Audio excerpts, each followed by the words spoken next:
Okay, so guys, I hope today we're looking forward to dividing with decimals. We've done multiplying with decimals. We've also done some extra videos on multiplying with decimals.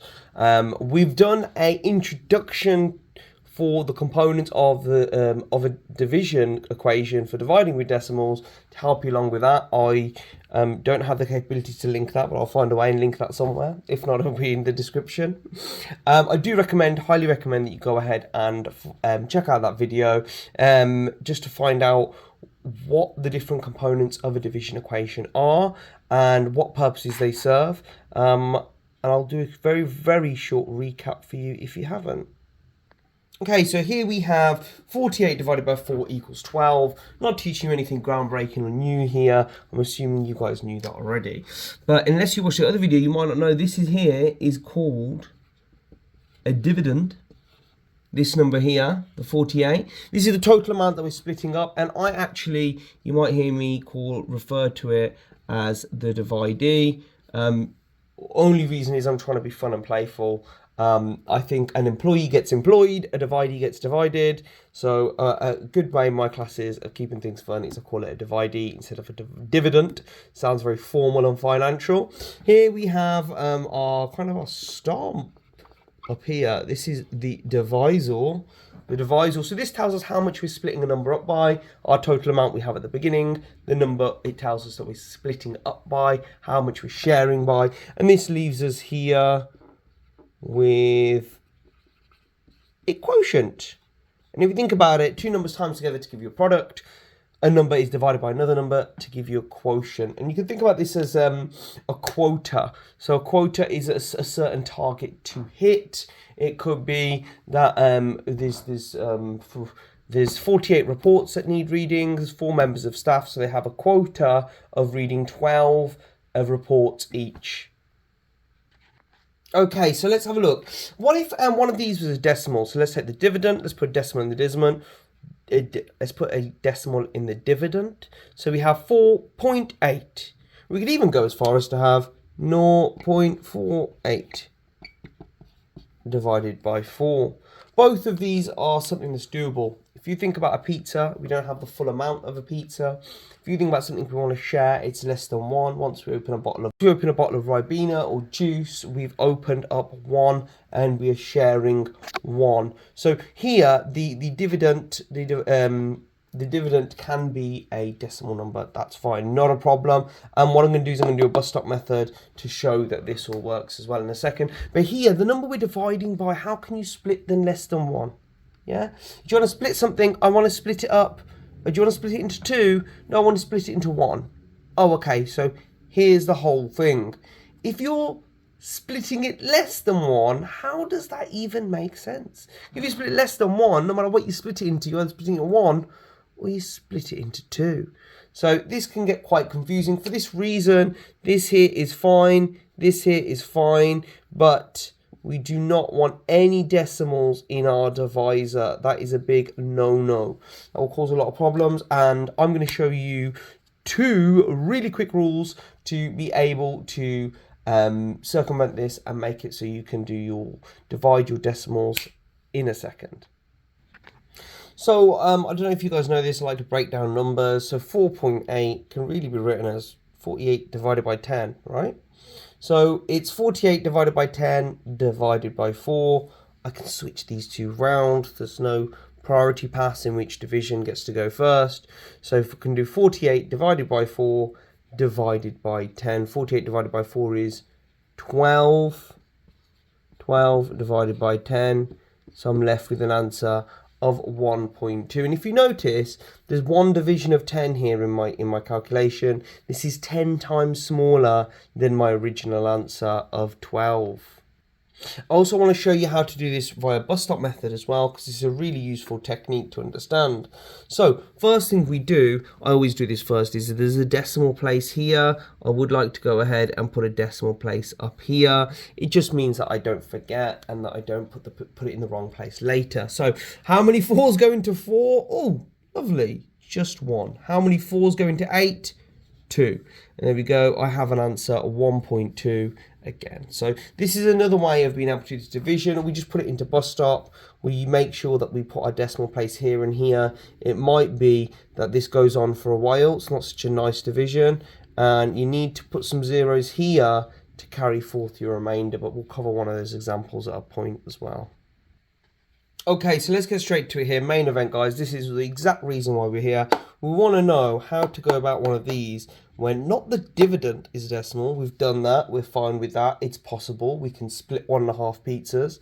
Here, when we're looking at the divisor being a decimal, how can you share something less than a whole amount of times? It's a very difficult concept to discuss, and it's really tricky to do. So I'm going to teach you two rules just to make things really simple for you. And step one of that is identifying which one's the divisor. You guys should know we have the divisor right here, guys. This is the divisor.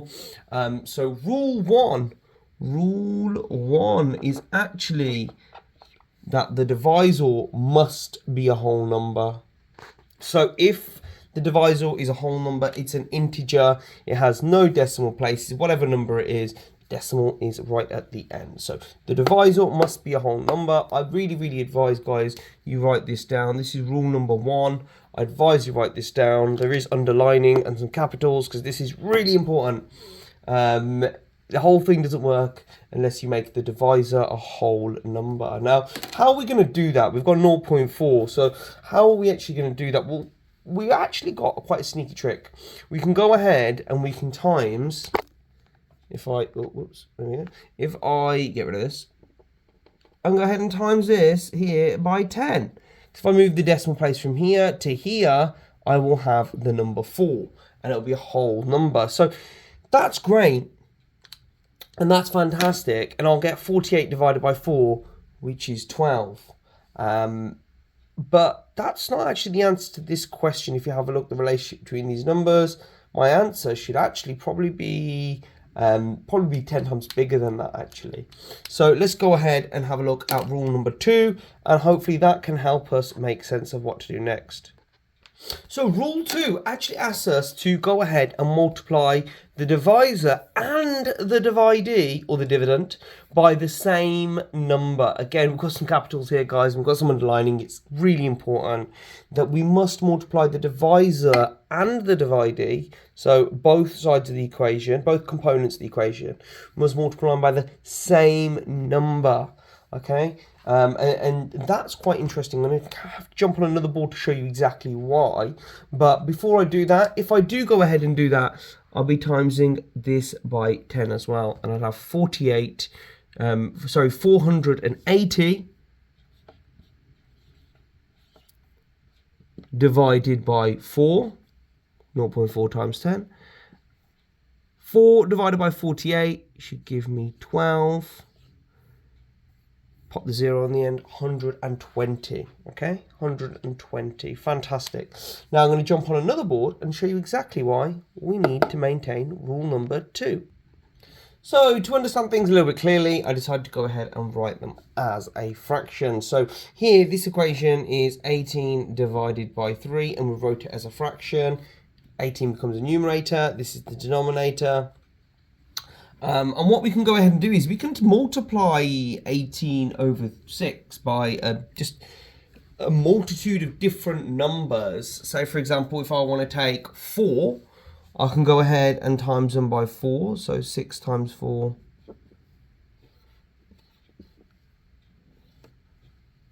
And if we do 18 times 4, it's going to give us 72. And we have 72 over 24. Now, if I do 72 divided by 24, the answer I get is 3. Now, it's a little bit strange that my answer hasn't changed, okay? Because I've multiplied the top and the bottom by 4. I've done 18 over 6, and I've timesed it by 4 over 4.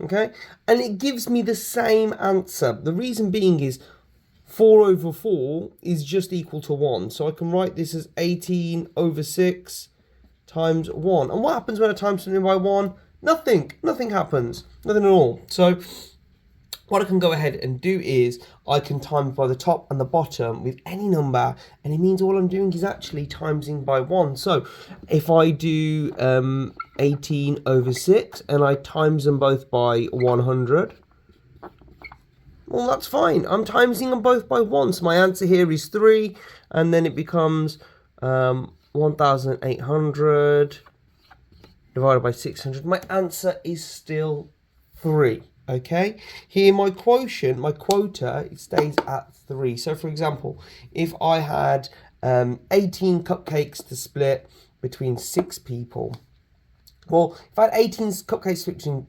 6 people, what if I times the number of cupcakes I had by 10? So I had 180 cupcakes, right? So I've times the top by 10, but not the bottom. Still splitting between 6 people. Well, now they're getting 30 cupcakes each. But what about when I keep it at 18 and say, well, now we've got 60 people to feed? Okay, well, that's fantastic news. They'll be splitting up to 0.3 cupcakes each. Okay, but if I times top and bottom, what happens is I get 180 over 60. It's going to give me the same answer, the number 3. Okay, so the reason that rule 2 works is because I'm just timesing by 1 effectively if I times by the same number. So it is a must that I times the dividend and the divisor. I'm not sure if you guys noticed, but I actually thought I'd keep up the Christmas decoration theme. It is Christmas this time of year, guys. It looks more like an Amazon box than a present, but my efforts hopefully are appreciated. So let's have a look at our equation. We've got 0.36 divided by 0.04. Okay. Here, this is my divisor, and it is decimal. It is very decimal. So I think to make this a whole number, I'll need to move the decimal place from here all the way to here. That's 2 places, right? If that's 2 places, I'll need to times this number by 100. Okay? So rule 1. Remember the rules? I told you to write them down. The divisor must be a whole number. So what I'm going to go ahead and identify this as the divisor. See, I need to times it by 100. Now, that's rule 1. Rule 2 says that if I'm timesing this by 100, I must also times this by 100. Okay? So rule 2 tells me if I times this by 100, I must times this by 100.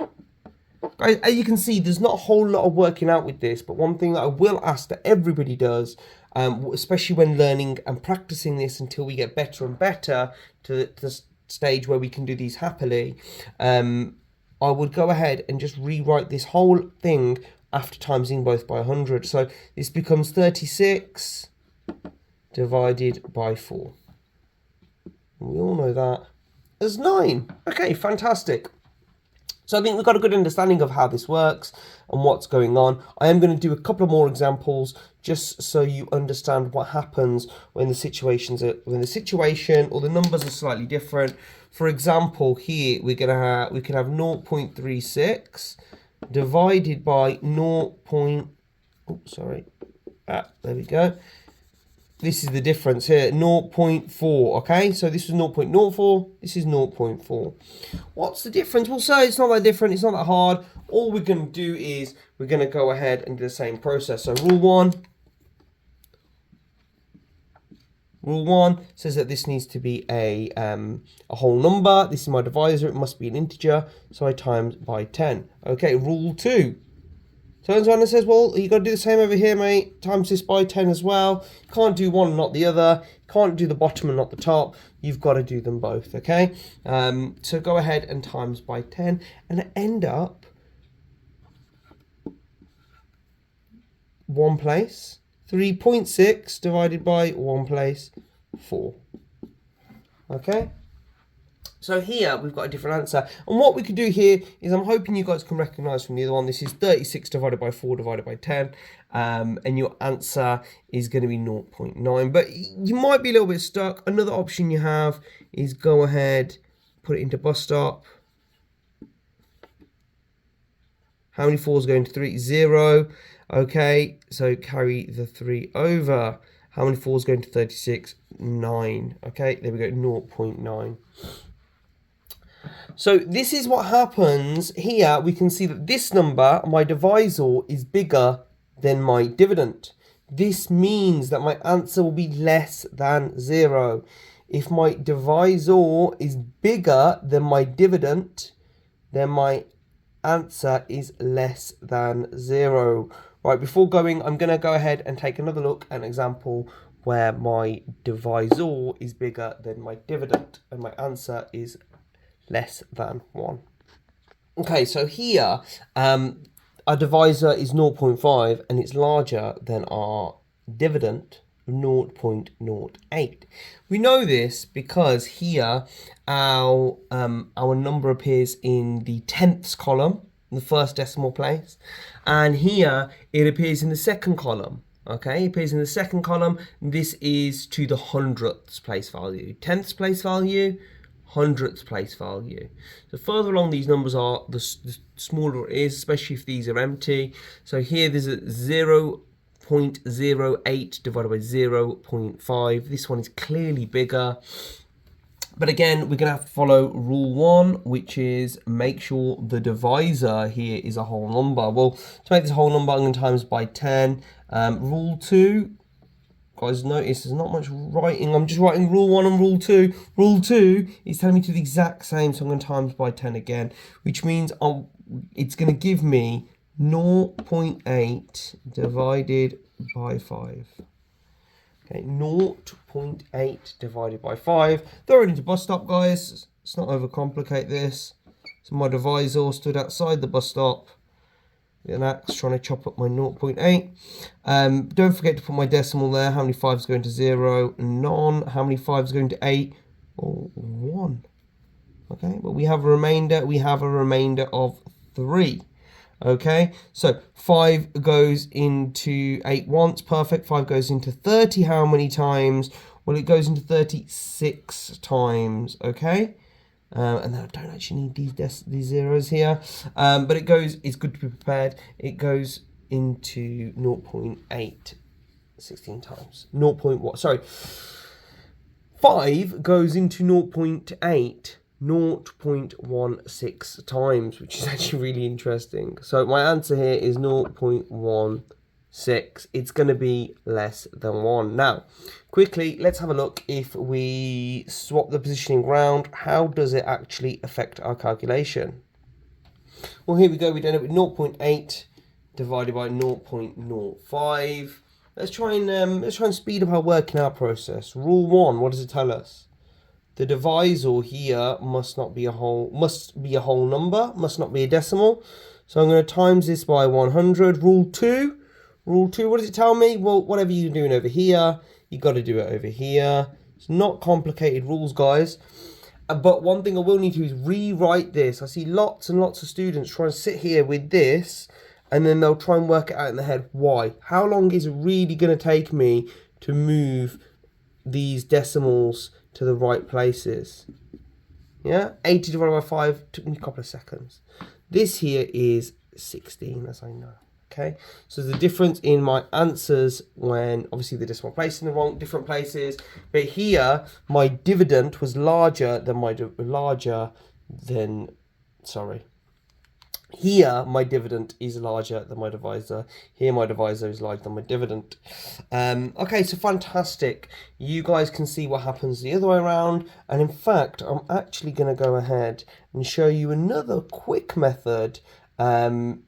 Not another quick method, I'm going to let this play out. I'm going to follow along with some of the mistakes that sometimes my students make and show you how you can still get the right answer. So I've taken us back here, and rule 1 states that the divisor must be a whole number, but the dividend can be whatever.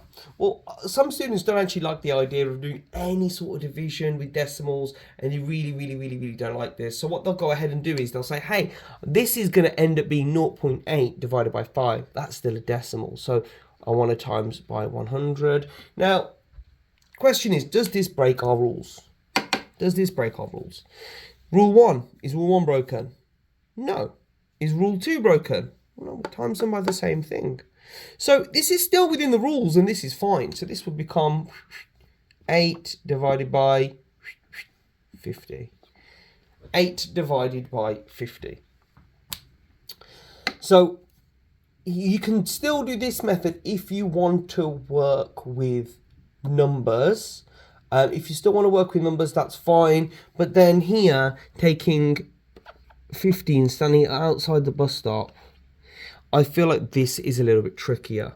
So you can do this, and this can work if these two numbers have the same factor. If these two numbers have the same factor, you throw them into a fraction and you find the answer relatively easy. So this here, it can be quite tricky. Okay, so be careful, only times by the right amount that you want, because this is so much easier to do than this.